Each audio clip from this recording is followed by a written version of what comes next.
분들도 있고, 투표를 보니까 투표율이 생각만큼 이렇게 높게 나오지는 않는 것 같더라고요. 오늘 그래도 휴일도 맞이하셔서 투표도 하셨지만 또 잘 쉬셨으리라 생각이 됩니다. 오늘 이제 또 그 편안한 마음 가지고 주의 말씀을 들으면서 하나님의 은혜 가운데 머무는 은혜의 시간 되길 소망합니다.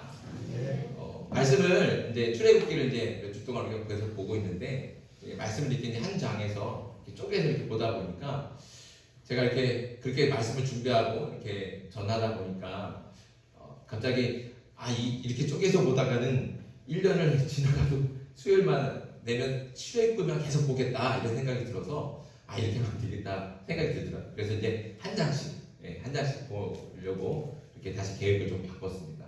그래서 한 장의 내용이 분량이 좀 많지만 그 중에서 이제 우리가 같이 나눌 수 있는 부분들, 우리가 주목해야 될 부분들, 그 부분 하나 정도 이렇게 좀 집중을 해서 그 말씀 속에서 하나님께서 어떤 은혜를 주시는지 은혜를 경험할 수 있었으면 좋겠습니다. 오늘 이제 다시 한번 이제 모세를 우리가 기억할 필요가 있는데요. 모세는 애굽의 왕자가 됐죠. 애굽의 왕자로서 애굽 왕실에서 이렇게 자라갔습니다. 그런데 그는 자라갔지만 그렇게 애굽 왕실에서 자라갔지만 그가 장성한 이후에는 자기 정체성을 어떻게 가졌다고 했어요? 자기는 누구다 생각했어요? 나는 히브리입니다. 나는 히브리다. 이런 정체성을 가지고 있는 거예요.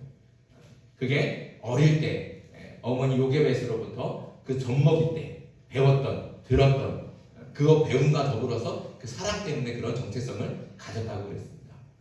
그렇게 자라서 장성한 후에 자신이 히브리인이기 때문에 히브리인과 이렇게 동질성을 가지잖아요.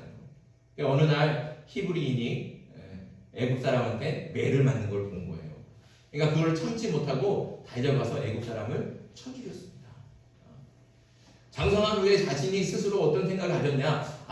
저렇게 고통받고 있는 이 동포들, 내 민족들을 위해서 나는 무엇을 하면 살까? 이런 고민을 하고 그렇게 좀 이렇게 방향성을 가지러 갈 때 그런 일을 겪게 된 거예요.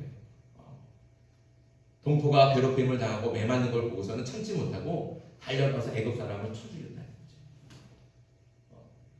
그러니까 이게 사람을 죽였으니까 사실은 하지 말아야 돼. 살인을 한 거잖아요. 죄를 진 겁니다. 근데 이제 자기가 이제 아무도 본 사람이 없으니까 이거 그래도 이렇게 죽였지만 괜찮겠다 이렇게 생각을 했는데 결국엔 그 일이 모든 사람이 다 아는 일이 되버렸잖아요. 다 발각이 되고 흘러가는 거죠. 그리고 그 일이 애굽 왕 바로에게까지 들어간 겁니다. 그러니까 애굽 왕이 이제 모세를 잡아 죽이려고 한 거죠. 그래서 모세가 애굽을 떠나서 도망칠 수밖에 없었던 겁니다. 그래서 또 도망간 곳이 어디예요? 미디안 광야죠. 미디안 광야로 도망을 친 겁니다. 여기까지 보면 그러니까 우리가 그냥 육신의 눈으로 그냥 되어진 일들을 이렇게 바라보면 모세가 살인을 해서 어쩔 수 없이 애굽을 도망친 것 같이 보이지만 사실 그것을 믿음의 눈으로 바라보면 그 안에는 누가 역사하셨어요? 누가 일하셨어요? 하나님께서 일하신 거예요. 하나님께서 역사하신 겁니다. 하나님께서 모세가 애굽을 떠나도록 인도하신 겁니다. 모세가 애굽의 왕실에서 왕자의 신분으로 누리고 있는 풍요와 권력과 이런 것들 있잖아요. 이런 것들을 내려놓지 않고서는 결코 자신의 동족들을 위해서 하고 싶어도 행할 수가 없게 되는 거예요. 그것들을 떠나야 된다는 것이죠. 그 모든 것들과 이별하게 하시려고 하나님의 사람으로 새롭게 하시려고 그래서 하나님께서 모세를 애굽에서 떠나게 하신 거예요. 그렇게 애굽을 떠나서 40년을 정착하며 산 곳이 바로 미디안 광야라는 곳입니다. 광야. 모세가 미디안 광야에서 그냥 세월만 까먹으면서 시간을 허비한 게 아닙니다. 특별히 하나님께서 그를 미디안 광야로 보내신 이유가 있다는 거예요. 왜 보내겠습니까? 그는 이스라엘 백성이 이제 광야에서 40년 이 세월 동안에 광야를 지나야 되잖아요. 그런데 이스라엘 백성들이 광야에서 살아본 적이 있어요? 없잖아요. 몇백 년 동안 애굽에서 애굽의 노예로 그렇게 핍박받으면서 애굽을 떠나본 적이 없는 사람들이 바로 이스라엘 사람들이에요. 그러니까 이 광야라고 하는 곳은 너무나 생소한 곳입니다. 그런데 그곳에서 이제 수십 년을 살아가야 되는데 그러려면 적어도 지도자는 광야를 알아야 되는 거예요. 그래서 하나님께서 모세를 미디안 광야로 보내신 겁니다. 애굽을 떠나서 애굽에서 가졌던 그 모든 권력과 풍요와 누리고 있던 모든 기득권들 다 내려놓게 하시고 아무것도 가지지 않게 하시고 광야로 보내신 거예요. 광야로 보내셔서 광야에서 어떻게 생활해야 살아남을 수 있는지, 어떻게 생활하는 것인지 그를 몸으로 직접 살아가게 하시고 배우게 하신 겁니다. 그래서 하나님께서는 모세를 애굽을 떠나 미디안 광야로 보내셨고 수십 년을 광야에 살면서 광야 생활에 필요한 모든 지식과 정보를 배우게 하신 겁니다. 그렇게 다 배우게 하시고 드디어 때가 됐어요. 어떤 때요? 하나님의 때가 된 거예요. 하나님의 때가 돼서 하나님께서 모세에게 직접 나타나셨습니다. 그리고 모세야 모세야 이렇게 모세를 부르셨습니다. 하나님께서는 모세를 부르시면서 자신이 모세를 부르시는 하나님이 누구인지를 가르쳐 주시는 거예요. 자, 6절 말씀 볼까요? 6절 말씀. 6절 말씀에 또 이르시되 나는 내 조상의 하나님이니 아브라함의 하나님, 이삭의 하나님, 야곱의 하나님이니라. 하나님께서 하나님 당신을 소개할 때 나는 너의 하나님이다. 내 조상의 하나님이니 아브라함의 하나님이고 이삭의 하나님이고 야곱의 하나님이다. 이렇게 말씀해 주셨다는 겁니다. 여기 하나님께서 하나님 자신을 이야기할 때 나는 아브라함의 하나님이다, 이삭의 하나님이다, 야곱의 하나님이다 이렇게 말씀하시는 것은 나는 아브라함의 하나님 뿐이다. 나는 이삭의 하나님밖에 안 된다. 나는 야곱의 하나님까지다. 이렇게 얘기하는 게 아니라는 거죠. 그것을 이야기하시려고 말씀하시는 게 아닙니다. 이것은 민족의 조상인 아브라함과 이삭과 또 야곱과 언약을 이루신 하나님을 말하는 겁니다. 그들과 약속하셨습니다. 아브라함과 약속하시고 이삭과 언약을 맺으시고 야곱과도 그렇게 언약을 맺으셨잖아요. 그렇게 약속을 하시고 그 말씀하신 약속은 반드시 이루시고 지키신 하나님, 그 하나님을 의미하는 거예요. 그래서 하나님께서 모세에게 나타나셔서 나는 내 조상의 하나님, 아브라함의 하나님, 이삭의 하나님, 야곱의 하나님이다 라고 말씀하시는 내용은 실제로 이런 뜻입니다. 내가 아브라함에게 약속했고 그 약속을 이루었던 것 같이 내가 이삭에게도 약속을 주었고 그리고 그 약속을 내가 반드시 지켰던 것 같이 그리고 내가 야곱을 부르고 야곱에게도 약속의 말씀을 주고 그 약속의 말씀을 반드시 이루어 주었던 것 같이 이제 너에게도 약속할 거다. 그리고 그 약속은 반드시 지켜줄 것이다. 라고 말씀하십니다. 우리 하나님께서는 말씀하신 약속을 반드시 지키시는 하나님이신 줄 믿습니다. 우리 하나님은 그런 하나님이에요. 하나님께서 반드시 말씀하신 것들은 반드시 이루신다는 것이죠. 그 약속은 결코 잊지 않으시고 언제나 기억하셔서 가장 적절한 시기에 그때가 언제? 하나님의 때죠. 가장 적절한 방법으로 그게 무슨 방법이에요? 하나님의 방법. 사람이 원하는 시간이 아니고 사람이 생각하는 방법이 아니고 하나님께서 원하시는 하나님의 때 하나님께서 말하시는 하나님의 방법으로 반드시 그 약속은 지키신다는 겁니다. 그런 하나님을 믿으시기 바랍니다. 하나님의 때가 아니라 내가 정한 시간, 내 시간에 이루려고 하면 언제나 조급해지기 마련입니다. 하나님의 방법이 아니라 내 방법으로 이루려고 하면 늘 실패하기 마련이죠. 하지만 하나님의 시간, 하나님의 때에 하나님의 방법으로 하면 그 약속은 반드시 이루어질 줄 믿습니다.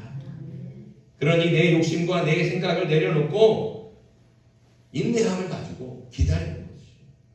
하나님의 때가 될 때까지, 하나님께서 일하실 때까지 그렇게 하나님께 모든 것을 맡기고 인내하며 기다릴 때 하나님께서는 반드시 하나님의 때에 하나님의 방법으로 역사하실 줄 믿습니다.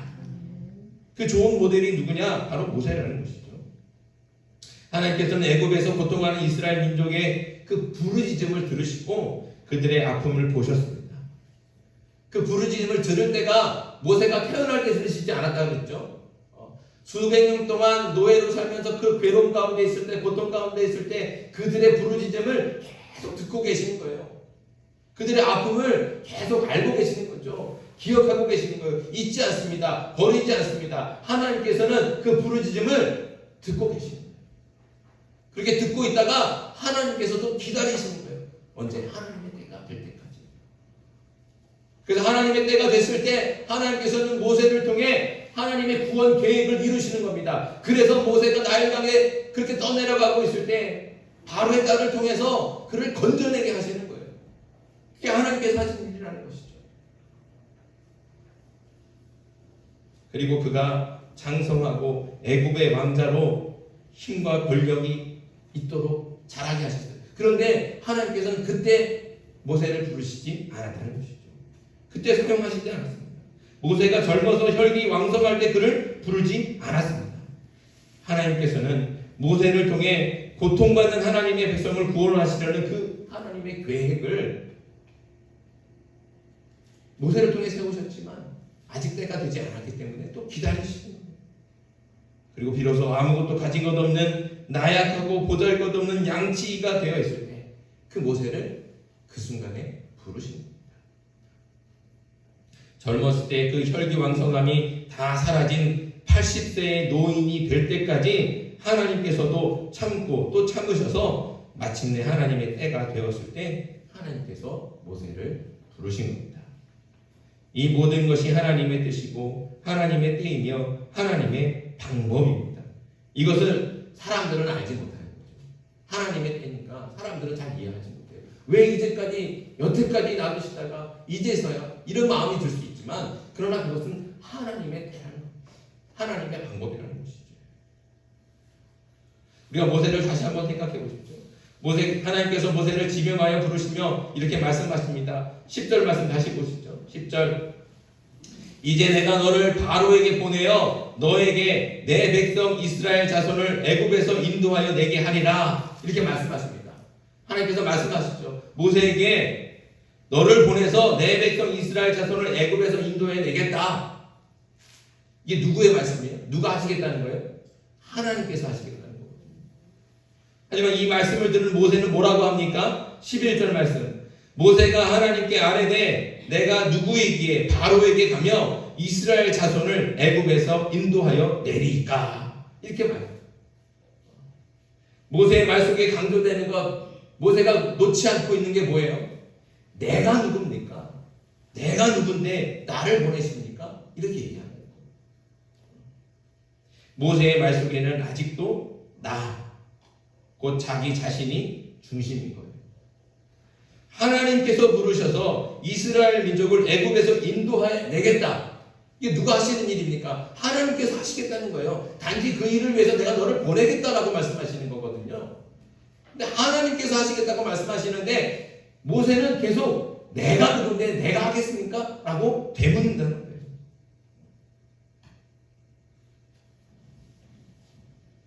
모세를 살아보면 모세가 이렇게 말할 수밖에 없어요. 모세가 이렇게 말할 수밖에 없는 이유는 뭐예요? 자기는 그럴 형편도 안 되고 능력도 안 되는 거예요. 자신은 힘도 권력도 없는 이름 없는 양치기일 뿐입니다. 모세는요 힘도 없어요. 권력도 없어요. 이제 나이도 많아서 뭐 이렇게 내세울 수 있는 게 아무것도 없어요.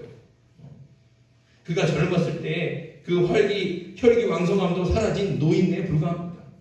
그러니 당연히 모세가 자기 자신을 생각하면 하나님께서 말씀하시는 걸 할 수가 없다라고 말할 수밖에 없다는 거죠. 하나님께서 모세를 부르셨을 때 아마 모세는 이런 마음이 있었을 겁니다. 차라리 내가 애굽의 왕자로 있었을 때 그때 오셔서 그때 나를 불러주시지. 왜 이제서 와서 그때 부르셨으면 내가 애굽 왕자로서 가지고 있던 권력을 가지고 군사도 모을 수 있었고 그러면 내가 뭔가 큰 일을 해낼 수 있었을 텐데 왜 그때 안 부르시고 이제 와서 나를 부르십니까? 나는 이제 80세 노인이고 나는 이제 양치기밖에 안 됩니다. 내가 무슨 힘이 있다고, 내가 무슨 능력이 있다고 이제 와서 나를 부르십니까? 이런 마음이 모세한테 있다는 것이죠. 그래서 모세가 내가 누구이기에 라고 이렇게 말하면서 속으로 안타까워하고 아쉬워합니다. 그 안에는 또 뭐가 있어요? 이제 나는 아무것도 할 수 없다.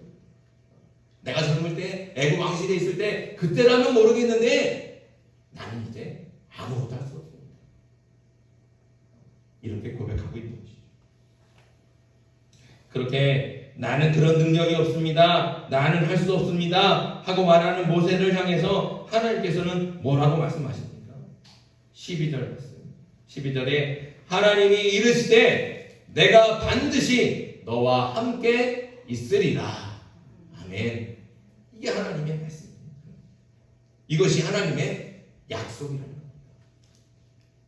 아브라함과 이삭과 야곱에게 해주셨던 그 약속과 같은 약속. 모세에게도 이 약속을 해주시는 거예요. 내가 너와 반드시 함께 있으리라. 하나님께서 말씀하시는 건 이런 겁니다. 그래, 너는 아무것도 할 수 없어. 맞아. 너는 그런 능력이 없지. 하지만 내가 너와 함께 하지 않니?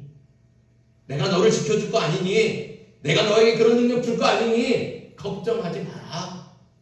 하나님께서 이렇게 말씀하시는 거예요. 이렇게 말씀하시면서 나밖에 모르고 나만 보는 모세에게 나를 버리고 하나님을 보게 하십니다. 내가 어떻게 합니까? 나는 그런 능력 없습니다. 하면서 나만 바라보고 있는 모세를 향해서 너만 보지 말고 너와 함께 있는 하나님을 봐라. 그 하나님께 집중해라. 말씀하십니다. 모세는 여전히 내가를 이야기하지만 하나님께서는 그런 모세에게 하나님께서라고 깨닫게 하시는 겁니다. 40년 전에 모세가 왕성한 그 혈기 왕성했을 때 애굽의 왕자로서 권력이 있고 힘을 가지고 있을 때 그는 자기 동포들을 위해서 자기가 무엇을 할 수 있을까 이런 고민을 가지고 있었어요. 그러니까 뭔가를 하고 싶었다는 거죠. 내가 이 민족을 위해서 내 동포를 위해서 무엇을 할까 뭔가 하고 싶은 그런 열정이 그 마음 가운데 있었던 겁니다. 내가 무엇을 할 수 있을까? 내가 뭔가를 해야지. 내가 이 슬픔 가운데 있는 이 고통받는 이 동포를 위해서 내가 뭔가를 반드시 하리라. 이런 마음이 있었다는 거예요. 그 중심에 뭐예요? 내가 있었다는 거예요. 내가. 하지만 내가 하려고 했으니까 어떻게 됐어요? 실패했다는 것이. 그 혈기를 가지고 애국 사람을 쳐 죽인 거예요. 내 방법으로 내 때 자기 마음대로 나선 거예요. 그러나 하나님께서 그것을 허락하지 않으십니다. 아직 하나님의 때가 되지 않았고 하나님의 방법이 아닙니다. 누가 하셔야 되는데 하나님께서 하셔야 되는데 내가 앞서서 내가 하려고 하니까 실패할 수밖에 없었다는 것이죠. 그렇게 실패한 모세는 애굽을 떠나서 그래서 자기가 가지고 있던 혈기와 그런 권력과 풍요와 이런 것들은 다 버리게 하시고 광야에 가서 모든 것을 비우고 내가 할 수 있을 거라고 했던 그런 자신감, 열정도 다 버리게 하시는 거예요. 그리고 그 버린 자리에 누구로 채우기를 원하시는 겁니까? 하나님을 채우기를 원하시는 거예요. 하나님께서 오늘 말씀을 통해 강조하는 것도 바로 이것입니다. 내 생각에는 내가 할 수 있을 것 같습니다. 내가 하면 다 될 것 같죠. 또 내가 해야만 성공하는 것 같을 때가 있습니다. 하지만 그래서 실패하는 겁니다. 그것은 어디까지나 교만하고 오만한 사람의 생각이고 내 생각일 뿐입니다.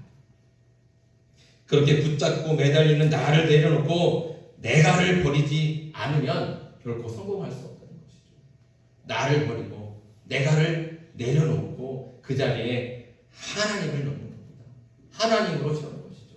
하나님께서 일하신다. 이 믿음 가지고 나아갈 때 하나님께서 일하시고 역사하실 줄 믿습니다. 그러니 우리가 무엇을 믿고 무엇을 의지해야 되겠습니까? 나를 믿고 나를 의지하겠습니까? 나는 의지할 수 없는 거예요. 내가 아무리 힘이 있는 것 같고 권력이 있는 것 같고 능력이 있는 것 같아도 나를 믿고 나를 의지하면 반드시 넘어지게 되어 있습니다. 실패하게 되어 있습니다. 누구를 의지합니까? 누구를 믿어야 됩니까? 우리와 함께 하시는 하나님을 믿는 겁니다. 그 하나님만 바라보고 하나님만 의지하는 겁니다. 하나님은 지금도 우리에게 약속하십니다. 내가 반드시 너와 함께 있으리라. 이 약속의 말씀을 믿으시기 바랍니다. 하나님께서는 이 약속을 지키기 위해서 우리를 한 번도 버린 적이 없으시고 우리를 떠난 적도 없으십니다. 어제도 함께 계셨고 오늘도 함께 계시며 내일도 반드시 함께 하실 줄 믿습니다. 내가 실패할 때도 내가 병들어 연약해질 때도 내가 모든 것을 잃어버리는 그때에도 하나님께서는 우리와 함께 하시는 줄 믿습니다. 우리가 기도할 때 하나님께서는 침묵하셔서 왜 내 기도를 안 들어주시지? 나를 버리신 것은 아닌가? 나를 잊어버린 것은 아닌가? 그렇게 의심이 되는 그 순간조차도 하나님께서는 우리와 함께 하시는 줄 믿습니다. 하나님께서는 우리를 한 번도 버린 적이 없어요. 한순간도 우리를 잊으신 적이 없으십니다. 우리와 항상 함께 하시는 그 하나님을 믿고 또 믿는 저와 여러분들이 되길 간절히 소망합니다. 그렇게 하나님을 믿고 나갈 때 하나님께서 하나님의 때에 하나님의 방법으로 하나님의 뜻을 이루시고 우리를 하나님의 기쁨과 영광의 자리로 초대하실 줄 믿습니다. 그러니 다시 한번 우리 마음을 다잡았으면 좋겠습니다. 하나님을 믿으십시오. 다른 것 의지하지 말고 하나님만 의지하십시오. 실패를 걱정하며 두려워하지 않기를 바랍니다. 나의 연약함과 부족함 때문에 미리 겁을 먹고 포기하지 않기를 바랍니다. 또 실패를 해도 실망하거나 낙담하지 않기를 바랍니다. 왜냐하면 하나님께서 우리와 함께 하시기 때문입니다. 언제나 우리와 함께 하시는 하나님만 믿고 하나님의 뜻을 위해서 매일같이 날마다 새롭게 하나님의 뜻을 위해 새롭게 도전할 수 있는 저와 여러분들에게 간절히 바랍니다. 그렇게 하나님과 함께 할 때 하나님께서는 우리의 연약함을 쓰시고 우리의 실패도 사용하셔서 하나님의 뜻을 하나님의 때에 이루실 줄 믿습니다. 하나님의 때에 하나님의 뜻이 이루어질 때 우리를 기쁨과 영광의 자리로 초대하셔서 놀라운 은혜와 축복으로 축복해 주실 줄 믿습니다. 그 믿음 가지고 늘 주님과 동행할 수 있는 저와 여러분들 되길 주님의 이름으로 축복합니다. 우리 에바다 266장